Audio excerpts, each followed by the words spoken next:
समस्त को मु स्वागत जनाऊँगी मोर YouTube channel Odisha high school classes तरफ आज आम ए नुआ भिडियो रे गोटे गुरुत्वपूर्ण एजुकेशनल इनफॉरमेशन बा स्कूल एंड मास एजुकेशन तरफ प्रकाशित गोटे सबुठारु गुरुत्वपूर्ण गाइडलाइन विषय रे आमे डिस्कशन करबा।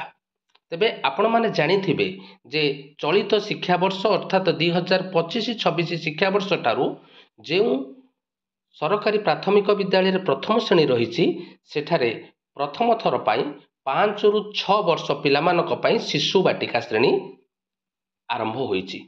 सेही शिशु बाटिका श्रेणी पाई शिशु सेविका नियुक्ति पाई सरकार 30/6/2025 रे नोटिफिकेशन करथिले किंतु तार गाइडलाइन बाहर करनथिले। आज तार गाइडलाइन इश्यू होईची। आसो एई वीडियो रे तार गाइडलाइन संपर्क रे डिस्कशन करबा। चिठीटी हमर स्कूल एंड मास एजुकेशन रो आसीची। चिठी नंबर होची 23,239 एवं डेट होची 20/8/2025 अर्थात आज डेट रे सरकार एई चिठीटी पठेइछंती। ए चिठीटी आसीची श्री मनोज कुमार पाढ़ी वेस स्पेशल सेक्रेटरी टू गवर्नमेंट एवं चिठीटी हेइची the state project director OSEPA एवं सब्जेक्ट रही पिले गाइडलाइन फॉर एंगेजमेंट ऑफ शिशु सेविका नियुक्ति पाई 30/6/2025 रे सरकार घोषणा करथिले तार guideline बाहरची।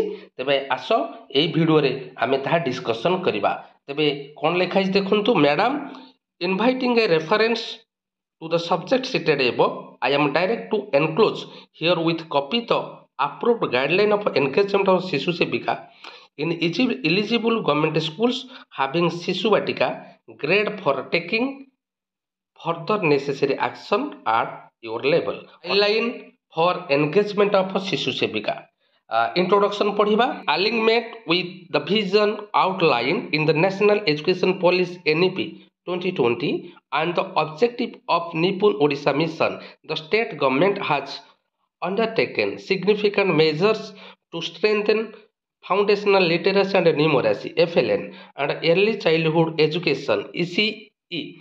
For the first time, the state government has established Shishu Batika in all the government schools having class 1 for enrollment the children in the 5 to 6 years age group for pre-school education from the academic section 2025-26 अर्थात NEP 2020 अनुसार आमर शिशु बाटिका जो पिला मानकर बयस 5 रु 6 वर्ष 2025-26 शिक्षा वर्ष रे सेहाको प्राथमिक श्रेणी रे अर्थात जो विद्यालय रे क्लास 1 रही सेठारे शिशु बाटिका ओपन करा जायछि टू स्ट्रेंथन करिवा पाई FLN एवं ECE माने इयरली चाइल्डहुड केयर एजुकेशन।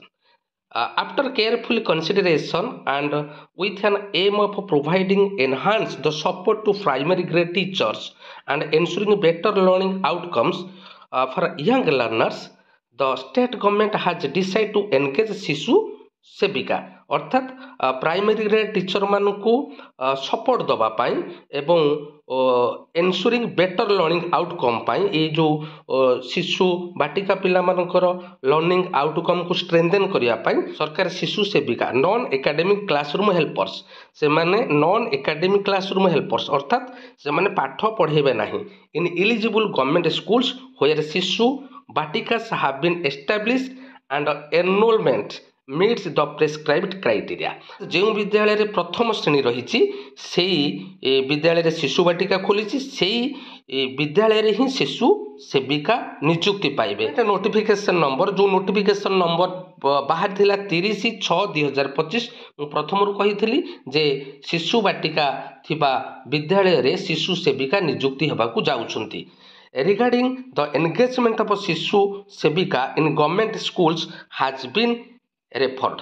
तेबे देखिबा ऑब्जेक्टिव कौन अछि टू एनगेज शिशु सेविकास in schools with eligible enrolment strength primary to aid the teachers in classroom management and supporting various needs of the young children. ଏଇ ଛୋଟ ପିଲାମାନଙ୍କୁ ଯାହା ସପୋର୍ଟ ଦରକାର ସେଇ ସପୋର୍ଟ ଦେବା ପାଇଁ ଇଲିଜିବୁଲ୍ ପ୍ରାଇମେରୀ ସ୍କୁଲରେ ଶିଶୁ ସେବିକା ନିଯୁକ୍ତି ହେବେ। To strengthen support system for primary grade teachers in handling pre school learners and managing daily routines effectively. ତେଣୁ ଏଇ ଯେଉଁ ପ୍ରି ଗ୍ରେଡ୍ ଲର୍ଣ୍ଣର ମାନଙ୍କୁ ଷ୍ଟ୍ରେନ୍ଥେନ୍ କରିବା ପାଇଁ ଏବଂ ଡେଲି ରୁଟିନ୍ରେ ହେଲ୍ପ କରିବା ପାଇଁ ଏ ଶିଶୁ ସେବିକା ନିଯୁକ୍ତି ହେବାକୁ ଯାଉଛନ୍ତି। ତାପରେ ଦେଖିବା ଏ ଶିଶୁ ସେବିକା ମାନଙ୍କର ଡ୍ୟୁଟିଜ୍ କ'ଣ ନା create a safe secure and emotionally nurturing environment where every child feels protected, valued and cared for throughout the school day। अर्थात छोट छोट पिला मानकर से जत्न नेबे जेपरिकी सेमानकर कौनसी असुविधा हेबनी, तांकु सुरक्षा करिवे, भल परिवेश सृष्टि करिवे। Assist teachers to welcoming children, maintaining hygienic routines and helping the smooth transaction between daily school activities. School activity जहाँ थी से माने प्री ग्रेड टीचर मानू सबु क्षेत्र में हेल्प करेंगे। काम upset children by speaking gently and staying with them quietly. तांको सहित पिला मानक सहित भद्र व्यवहार करेंगे एवं भलरे तांकर केयर नेबे। Provide materials like books, toys, charts to the child when needed. जितेबले पिलामानकर जहाँ दरकार रहिबो सेई प्री ग्रेड पिलामानकर अर्थात बुक्स, खेलना बा किछि चार्ट तांको प्रोवाइड करिवे। Next, work with the child if they need to go outside to the toilet और नीड ए शॉर्ट ब्रेक। अर्थात जदि से छोट पिला शिशु बाटिका पिला जदि टॉयलेट जावाक चाहती कि बाहर को जावाक चाहती तांको मध्य तांको सहित से माने जिबे। Inform the teacher if the child is upset. जदि पिला अपसेट अच्छी बा अनवेल और बिहेविंग डिफरेंटली जदि किसी खराब व्यवहार करुचे से संपर्क में टीचर को अवगत कराइबे। Ensure the cleanliness and hygiene of the classroom and the learning materials to promote a healthy and child friendly classroom setup। तेणु क्लासरूम को भल भाव से कौन करेंगे ना सेटअप करेंगे जमती क्लीन रहिबो, हाइजीन रहिबो एवं ठीक भाव में मटेरियल को लर्निंग मटेरियल को रखिबे। वर्तमान सबुठ इम्पोर्टाट जिनस डिस्कसन करबा जे कौन प्रत्येक विद्यालय रे शिशु सेविका नियुक्ति हेबे कि ना। एठारे सरकार गोटे मानदंड रखिले जे प्रत्येक विद्यालय रे नियुक्ति हेबे नाही। सेथिफाई तार क्राइटेरिया रखिले। कौन से क्राइटेरिया देखिबा ना टोटल एनरोलमेंट इन शिशु बाटिका class 1 class 2 published UDISE data for engagement of year. अर्थात 2025-26 यूडाइस डाटा अनुसार शिशु बाटिका प्रथम श्रेणी द्वितीय श्रेणी जदि पिला संख्या 30 रु 100 मन रख 30 रु 100 जदि अच्छी सेठारे जड़े शिशु सेविका नियुक्ति हेबे एवं जदि 100 रु अधिक अच्छी तेबे 2 जन शिशु सेविका नियुक्ति हेबे। तेबे एठी प्रश्न उठुची जदि शिशु बाटिका प्रथम श्रेणी एवं द्वितीय श्रेणी पिला संख्या जदि 30 रु कम जो विद्यालय रे एई तीनोटी क्लास रो पिला संख्या 30 रु कम शिशु बाटिका प्रथम श्रेणी द्वितीय श्रेणी तेबे सेठारे शिशु सेविका नियुक्ति हेबे नाही। एथुरु स्पष्ट हैला जे प्रत्येक विद्यालय रे शिशु सेविका नियुक्ति हेबे नाही। जो विद्यालय रे शिशु बाटिका प्रथम श्रेणी द्वितीय श्रेणी पिला संख्या 30 रु अधिक सेठारे जड़े नियुक्ति हेबे 30 रु 100 भितर एवं 100 रु अधिक हेले एडिशनल आउ जने अर्थात 2 जन शिशु सेविका नियुक्ति हेबे। वर्तमान आलोचना करिबा मोड ऑफ एंगेजमेंट अर्थात ए शिशु सेविका मानकु किए नियुक्ति देबे आंकर नियुक्ति अथॉरिटी किए। एठारे सूचना देबाकू चाहे आमर को कम हेल्पर पाई नियुक्तिर गाइडलाइन जहाँ रही शिशु सेविकार गाइडलाइन एक्जाक्टली सेया रही।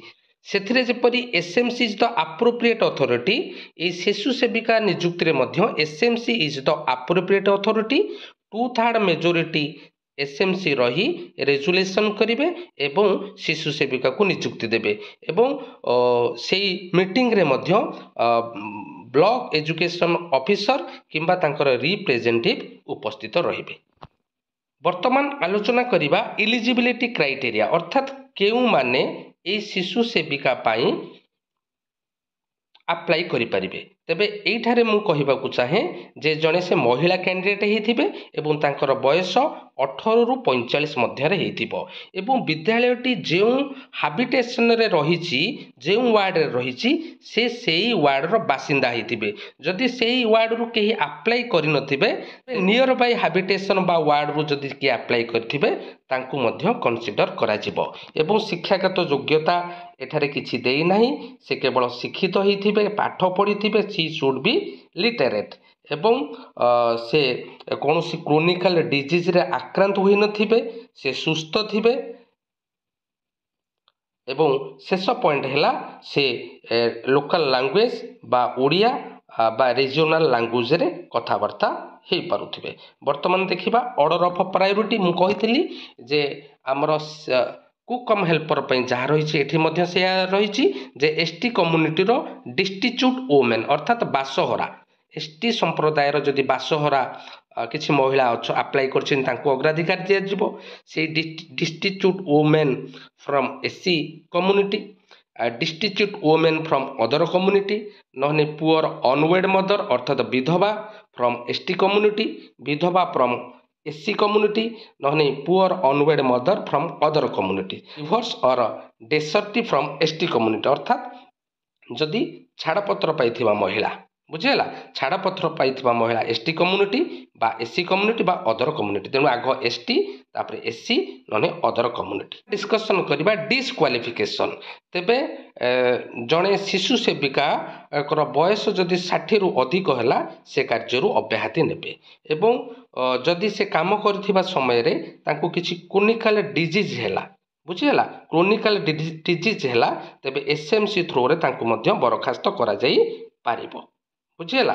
ଆଉ କେଉଁମାନେ ଆପ୍ଲାଏ କରିପାରିବେ ନାହିଁ ବା କାହାକୁ ଆମେ ଡିସ୍କ୍ୱାଲିଫାଇ କରିପାରିବା ନା ଯଦି କିଛି ଆପ୍ଲିକାଣ୍ଟ ଅଛନ୍ତି ଏସ୍ଏମ୍ସି ପ୍ରେସିଡେଣ୍ଟଙ୍କର କ୍ଲୋଜଲି ରିଲେଟିଭ୍ ବା PRA ମେମ୍ବର, ଯଥା କହିବା ଲୋକାଲ MP, ML, ଜିଲ୍ଲା ପରିଷଦ ମେମ୍ବର, ସମିତି ମେମ୍ବର, ସରପଞ୍ଚ, ତାଙ୍କର ଯଦି କିଛି ରିଲେଟିଭ୍ ଆପ୍ଲାଏ କରିଥାନ୍ତି ତାଙ୍କୁ ଆମେ ଡିସ୍କ୍ୱାଲିଫାଏଡ୍ କରିବା ବା ତାଙ୍କୁ ଆମେ ଶିଶୁ ସେବିକାରେ ନିଯୁକ୍ତି ଦେଇହେବ ନାହିଁ। ଆଉ ଯଦି କୌଣସି ସରକାରୀ ଚାକିରି ଅନ୍ତର୍ଗତ ବା ସରକାରୀ ଚାକିରି ଫ୍ୟାମିଲିରୁ ଯଦି କିଏ ଆପ୍ଲାଏ କରିଛନ୍ତି ସେମାନେ ମଧ୍ୟ ଶିଶୁ ସେବିକାରୁ ଡିସ୍କ୍ୱାଲିଫାଏଡ୍ ହେବେ। ନାଁରେ କ୍ରିମିନାଲ ବ୍ୟାକଗ୍ରାଉଣ୍ଡ ରହିଛି ବା କିଛି କ୍ରିମିନାଲ କେସ୍ ରହିଛି ତାଙ୍କୁ ମଧ୍ୟ ଡିସ୍ଏନଗେଜମେଣ୍ଟ କରାଯିବ ଅର୍ଥାତ୍ ତାଙ୍କୁ ଏନଗେଜମେଣ୍ଟ କରାଯିବ ନାହିଁ। ବର୍ତ୍ତମାନ ଆମେ ଆଲୋଚନା କରିବା ସେମାନଙ୍କର ମାସିକ ଦରମା କେତେ। ପୂର୍ବରୁ ମଧ୍ୟ ଆମେ ଅବଗତ ଥିଲେ ଯେ ଶିଶୁ ସେବିକାମାନଙ୍କର ମାସିକ ଦରମା ହେଉଛି 3000 ଟଙ୍କା ଏବଂ ଏଇଠାରେ ଗୋଟିଏ ମଧ୍ୟ ପଏଣ୍ଟ ଲେଖିଛି ଯେ ସେମାନେ ରେଗୁଲାର ପାଇଁ କୌଣସି ଅଭିଯୋଗ କରିପାରିବେ ନାହିଁ ଏବଂ at the time of joining ଜଣେ ଶିଶୁ ସେବିକା କ'ଣ ଡକୁମେଣ୍ଟସ ଡିପୋଜିଟ୍ କରିବେ ନା 2 passport size photograph duly attested copy of certificates, attested copy of voter identity card, attested copy of first page of bank passbook।